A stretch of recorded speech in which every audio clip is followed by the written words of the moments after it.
नमस्कार, I am doctor Aarti Rawat from Dehradun. आज मैं आपसे बहुत ही बेसिक चीज़ें साझा करना चाहती हूँ एपिलेप्सी के या सीजर के डू एंड डोंट्स के बारे में, जो पेशेंट के पर्सपेक्टिव से या फिर अटेंडेंट्स के पर्सपेक्टिव से बहुत इंपॉर्टेंट होती हैं।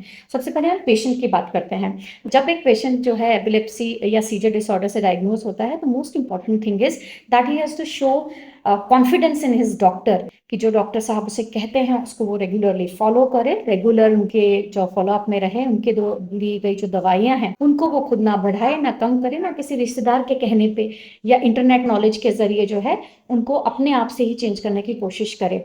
यदि उनको किसी और प्रकार की दवाइयां जो है किसी और डॉक्टर द्वारा प्रिस्क्राइब की जाती हैं, तो वो भी इंफॉर्मेशन अपने डॉक्टर से साझा करें। और यदि कोई महिला जो है वो प्रेग्नेंट हो जाती है during the course of the treatment, तो this needs to be shared with the doctor जो उनकी एपिलेप्सी या सीजर डिसऑर्डर को ट्रीट कर रहे हैं। उन पेशेंट्स को खुद से ध्यान रखना है कि वो ऊंचाई वाली जगह पे या फिर पानी वाली जगह या फिर आग वाली सतह से जो है दूर रहें, और ड्राइविंग जब तक उनके डॉक्टर साहब उन्हें अलाउ ना करें तब तक they should avoid that.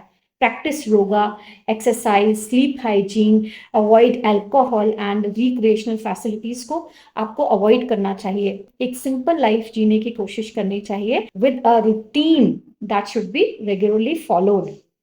Right, this is from the perspective of the patient.